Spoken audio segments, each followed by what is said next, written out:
नमस्कार। डॉक्टर वंदना रस्तोगी, सह आचार्य संस्कृत, BND राजकीय कला महाविद्यालय चिमनपुरा द्वारा संस्कृत के इस व्याख्यान में आप सबका स्वागत है। इस व्याख्यान श्रृंखला में हम जिस कथा का अध्ययन कर रहे हैं उसका नाम है शत्रु मित्रे वा। देवर्षि कलानाथ शास्त्री महोदय द्वारा विरचित कथानक वल्ली नामक कथा संग्रह में संकलित ये संस्कृत कथा है। गत व्याख्यान में हमने देखा कि महेंद्र अपने प्रतिवेशी और अपने पुत्र सुरेंद्र के प्राध्यापक राकेश के साथ जुड़ी कटु स्मृतियों को याद कर क्रोध और प्रतिशोध से भर उठता है। राकेश और महेंद्र दोनों ही एक दूसरे के प्रति घोर शत्रुता का भाव, द्वेष भाव रखते हैं और उनके परिवारजन भी इसी के अनुरूप विचारधारा से युक्त ज्ञात होते हैं। बहुत समय व्यतीत होने के उपरांत एक दिन की घटना का वर्णन इस कथा में किया गया है कि सुरेंद्र अपने सहपाठियों के साथ सगधी यानी पिकनिक के लिए जाता है और दुर्घटनावश नदी में डूबने से उसकी मृत्यु हो जाती है। इसी दिन राकेश का घर भीषण अग्निकांड में नष्ट हो जाता है, जिसमें उसकी पत्नी कालिंदी की भी जलकर मृत्यु हो जाती है। इस प्रकार एक ही दिन दोनों शत्रुओं महेंद्र और राकेश ने एक साथ अपना सब कुछ खो दिया। इस घटना के बहुत समय बाद राकेश और महेंद्र इन दोनों शत्रुओं की कथा में कथाकार देवर्षि कलानाथ शास्त्री महोदय द्वारा आगे के कथाक्रम का वर्णन किया गया है। भूयान समयो व्यतिपाते, बहुत समय व्यतीत हो जाता है। पृष्ठतः कस्यचन पदध्वनिरुत्तिष्ठति, आगे के महेंद्र और राकेश के वार्तालाप को कथाकार ने एक दृश्य के रूप में बड़े ही नाटकीय तरीके से, एक नाटकीय चरम के रूप में वर्णित किया है। पीछे से किसी की पदध्वनि उठती है, पैरों की आवाज आती है। को अयम राकेशः, उस ध्वनि को पहचान कर पूछा जा रहा है यह कौन है? राकेश। मंदया विषण्या च वाचा कश्चन पृच्छति, मंद और विषण्ण विषाद से ग्रस्त वाणी से किसी ने पूछा। तुम कौन हो? महेंद्र। दूसरी छाया धीरे से उपसृत्य पास आकर महेंद्र के निकट निशीदती बैठ जाती है। द्वयोरेव हृदये शांतिस्त, महेंद्र और राकेश दोनों के हृदय शांत हैं। प्रतिहिंसाया कृशानुरधुना भस्म शेषः, प्रतिहिंसा का प्रतिशोध की अग्नि अब भस्म शेष हो गई है, केवल राख ही उसकी शेष रही है, अग्नि बुझ चुकी है। सुरेंद्रो अस्यामेव नद्याम निममज्ज राकेश, महेंद्र कह रहा है सुरेंद्र इसी नदी में डूबा था राकेश को। त्वम जानासि, तुम जानते हो, स एव मम एकमात्रम, वो मेरा एकमात्र इकलौता। आगे बोल नहीं पाता। कंठो गदगदो भवति, उसका गला भर आता है, दुख से, संवेदना से, भावातिरेक से उसका गला भर आता है। राकेश अपने दुख को अभिव्यक्त करता हुआ कहता है, सर्वम अपि मदग्रहम वहनि साद अभूत, मेरा सारा घर अग्नि से को समर्पित हो गया, अग्नि से जल गया।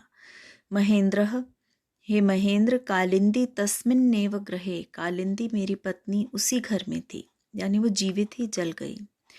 तामहम जीवयतुम न अपारयाम, मैं उसे नहीं बचा सका, उसे जीवित नहीं रख सका।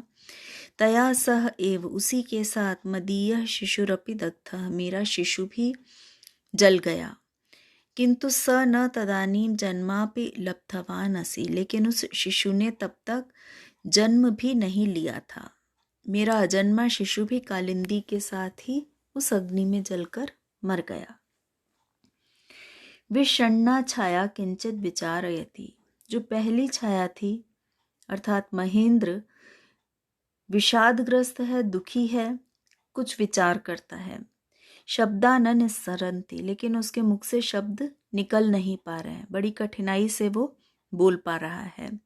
कतिपय क्षणानंतरम श्रूयते, कुछ क्षणों के बाद सुनाई देता है। जो कुछ महेंद्र कहने जा रहा है वो कहने के लिए उसके शब्द बड़ी कठिनता से उसके मुख से निकल रहे हैं। आगे महेंद्र का कथन है राकेश के प्रति। तव गृहम मया एव दग्धम आसीत राकेश, राकेश तुम्हारा घर मेरे द्वारा ही जलाया गया था। आसीत सब प्रतिशोध वहने, वो प्रतिशोध की अग्नि थी। माम दृष्ट्वा त्वया फूत्कृतम आसीत, उसी दिन की बात है, मुझे देखकर के तुमने फुफकार दिया था। तुमने इतना क्रोध, घृणा, तिरस्कार का भाव मेरे प्रति व्यक्त किया था। तदा हम औषधालयाम अपि गंतुम न अपारयाम, तब मैं औषधालय भी नहीं जा सका था। उससे मैं इतना विचलित हो गया था कि मैं दवाखाने, अपने अस्पताल भी नहीं जा सका था। भ्रमणाय निर्गतेन मया, भ्रमण के लिए निकले हुए मेरे द्वारा मैंने त्वद्गृहस्य पृष्ठतो, तुम्हारे घर के पीछे बहूनि वस्त्राणि लंबमानि, तुम घर के पीछे बहुत से वस्त्र लटकते हुए दृष्टानि देखे। राकेश और महेंद्र पड़ोसी थे। महेंद्र जब भ्रमण के लिए निकला तो राकेश के घर के बाहर वो कुछ देर ठहर गया था। उसके ऊपर उसने जुगुप्सा से भरी दृष्टि डाली थी। ये कथाकार ने पहले वर्णित किया है। यहाँ वो बता रहा है कि तुम्हारे घर में बहुत से वस्त्र मैंने पीछे के भाग में लटके हुए देखे थे। न आसीत् तत्र कश्चन, वहाँ कोई नहीं था। मया धूम वर्तिकया सह एव तेषु अपि अग्नि संयोजनम अकारी, मेरे द्वारा धूम वर्तिका सिगरेट के साथ ही उन लटकते हुए वस्त्रों पर भी अग्नि संयोजनम, अग्नि लगाने का कार्य कर दिया। मैंने उनमें भी आग लगा दी। हंत प्रतिहिंसा या वैशसम, राकेश कह रहा है ओह, प्रतिहिंसा का, प्रतिशोध का, वैशसम संताप, पीड़ा, ये पीड़ा हम दोनों ही अनुभव कर रहे हैं। मेरे घर को तुमने जला दिया, ये सुन के वो आग बबूला नहीं हो रहा, चिल्ला नहीं रहा, केवल वह पश्चाताप करते हुए कह रहा है प्रतिहिंसा का संताप। त्वदीय सुरेंद्रो महान धूर्तो अवलिप्तश्च अभूत, और अब वह सुरेंद्र के बारे में याद करते हुए कह रहा है तुम्हारा सुरेंद्र बहुत ही धूर्त था, अवलिप्त यानी अभिमानी, घमंडी था। उद्धतः तो एतावान, और वो इतना उद्दंड था। राकेश को सारी घटना याद आ रही है। कथम सुरेंद्र तस्य कक्षायाम, किस प्रकार सुरेंद्र उसकी कक्षा में प्रतिदिनम औद्धत्यम अनुतिष्ठितवान, प्रतिदिन उद्धतता, उद्दंडता करता था। कथम तेन सर्वे अपि छात्राः, किस प्रकार उसके द्वारा सभी छात्र राकेशस्य विरोधिनी विहिता, राकेश के विरोधी बना दिए गए थे। तेन राकेशस्य विरोधे लिखितम स्मृति पत्रम, उसने राकेश के विरोध में लिखे गए स्मृति पत्र को अध्यक्षाय, महाविद्यालय के अध्यक्ष को, प्राचार्य को प्रेषितम, भेज दिया था। कथम च बहुधा तेन सकटाक्षम उदीरितम, किस प्रकार उसने कटाक्ष पूर्वक, ताना कसते हुए राकेश को कहा था, अहम मत्पितुः कलंकस्य पूर्णम प्रतिशोधम ग्रहीष्यामि, मैं मेरे पिता के कलंक का पूरा प्रतिशोध लूंगा। एतस्य नरपिशाचस्य सेवा, तो इस नरपिशाच को सेवा से, नौकरी से निष्कासनम दृष्ट्वा, इसका सेवा से निष्कासन देख के, इसको नौकरी से हटा दिया जाए देखकर, मम शांतिर्भवतु, मुझे शांति मिलेगी, मेरा प्रतिशोध पूरा होगा। जो प्रतिशोध की भावना, द्वेष की भावना राकेश और महेंद्र के बीच थी, महेंद्र ने उसे सुरेंद्र के सामने भी व्यक्त किया है। इसलिए सुरेंद्र भी राकेश के प्रति शत्रुता का भाव, द्वेष का भाव रखता है, उससे बदला लेना चाहता है।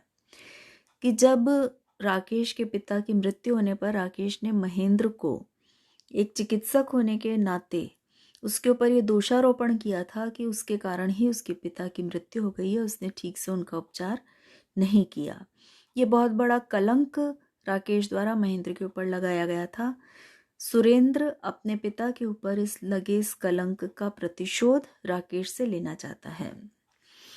किस प्रकार राकेशस्य निकट संबंधी, किस प्रकार राकेश के निकट संबंधी एकश छात्रो अपि, एक छात्र भी तस्यामेव कक्षायाम अधीयानो अभूत, उसी कक्षा में पढ़ता था। जिस कक्षा में सुरेंद्र पढ़ता था उसी में उसका सहपाठी एक राकेश का निकट संबंधी था।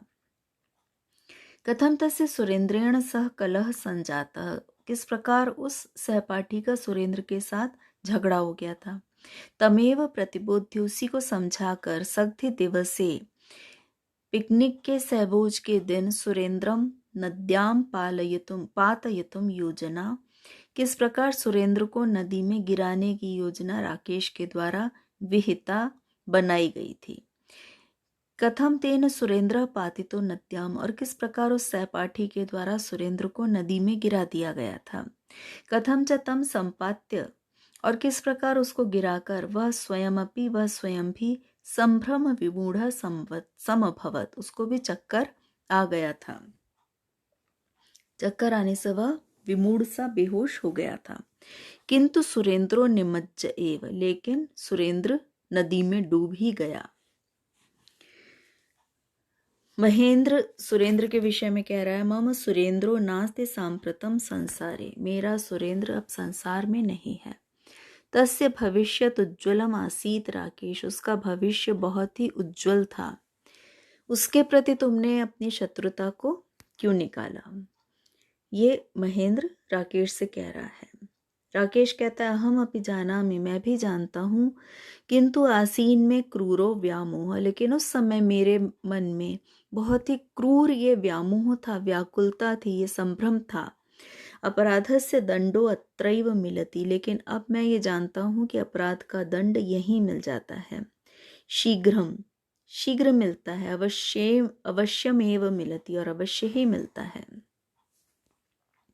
मया विस्मृतम आसीत, ये मैं उस वक्त भूल गया था। जैसे ही मैंने सुरेंद्र को नदी में गिराने की योजना बनाई, वो योजना फलीभूत होकर के मैं घर आ रहा था, तभी मैंने देखा कि मेरे घर में आग लग गई और उसमें मैंने अपनी पत्नी और अजन्मे शिशु को भी खो दिया। इसीलिए कह रहा है कि मुझे मेरे अपराध का दंड मिला, शीघ्र मिला, अवश्य मिला। निशीथन्या अवदाते चंद्रिका चाहिए, रात्रि के निर्मल चांदनी में द्वौ अपि, दोनों शत्रु मित्रत्वम आपन्नो स्तः, मित्रता को प्राप्त हो गए थे। जिनमें ऐसा घोर शत्रुभाव था वे अब मित्रत्व को प्राप्त हो गए थे। अतीतस्य घटनाः सजीवा भूत्वा संस्फुरन्ति, अतीत की घटनाएं सजीव होकर उनके सामने स्फुरित हो रही थीं। शैशवस्य सख्यम पुनः स्थापितम अस्ति, मित्रता जो शिशु अवस्था में थी, बाल्यावस्था में थी, वो पुनः उनके बीच में स्थापित हो गई थी। वो शत्रुभाव अब विलीन हो गया था। दुख गाथाम अन्योन्यम श्रावयित्वा, दुख की कहानी को एक दूसरे को सुनाकर हृदयम शांतिम अनुभवती, हृदय शांति का अनुभव कर रहा था। दोनों का ही हृदय अब शांत था। संप्रति सर्वथा एव आवाम विषण्णौ किंतु अनृणौ द्वौ अपि, महेंद्रो ब्रूते, महेंद्र कहता है अब इस समय सब प्रकार से हम दोनों विषण्ण विषादग्रस्त हैं, दुखी हैं, किंतु अनृणौ ऋण मुक्त हो गए हैं। अब हमारा एक दूसरे के प्रति कोई ऋण नहीं रह गया है। हमने एक दूसरे का इतना बुरा करके प्रतिशोध लेकर के वह ऋण चुका दिया है। राकेश शुष्कम मंद हास्यम हसति, राकेश शुष्क मंद हास्य हंसता है। हास्य अस्मिन् सर्वनाशस्य करुण क्रंदनम इव निलीनम, इस हास्य में, इस हंसी में भी सर्वनाश का करुण क्रंदन ही मानो छिपा हुआ था। अधुना द्वाओपि निश्चिंतो निर्भयो, राकेश कहता है अब हम दोनों ही निश्चिंत हैं, निर्भय हैं, क्योंकि अब इससे अधिक बढ़कर के हमारा क्या बुरा होगा। हमारे पास अब खोने के लिए कुछ भी नहीं है। सुदूरम तरुतलाद उलूकस्य गंभीरो ध्वनिरुत्तिष्ठति, रात्रि में दूर किसी वृक्ष पर उल्लू का गंभीर स्वर उठता है। मंदिरस्य दीपकम सांप्रतम अपि प्रज्वलितम अस्ति, मंदिर का दीपक सांप्रतम अब भी, इस समय भी प्रज्वलित है, जल रहा है। कहीं दूर कोई नदी किनारे मंदिर में दीपक जल रहा है। अंधेरे में कहीं से उल्लू की ध्वनि आती हुई सुनाई दे रही है। सरित तथैव सशब्दम वहति, नदी उसी प्रकार से शब्द करती हुई बह रही है। कलकल ध्वनि नदी के बहने की, जल के बहने की आ रही है। नद्याम नीरे प्रतिफलन, नदी के जल में प्रतिबिंबित होता हुआ। विशद वदनः, निर्मल मुख वाला, उज्जवल मुख वाला, कांतिमान मुख वाला। कलानाथः, चंद्रमा शनैः शनैः, धीरे धीरे कंपते, कंपित होता है। नदी के बहते हुए जल में चंद्रमा का जो प्रतिबिंब है वो भी कंपायमान हो रहा है। इस प्रकार पात्रों के अनुरूप उनके मनोभावों के अनुरूप प्रकृति चित्रण के साथ इस कथा का समापन कथाकार के द्वारा किया जाता है। आज की कक्षा में इतना ही विद्यार्थियों, धन्यवाद।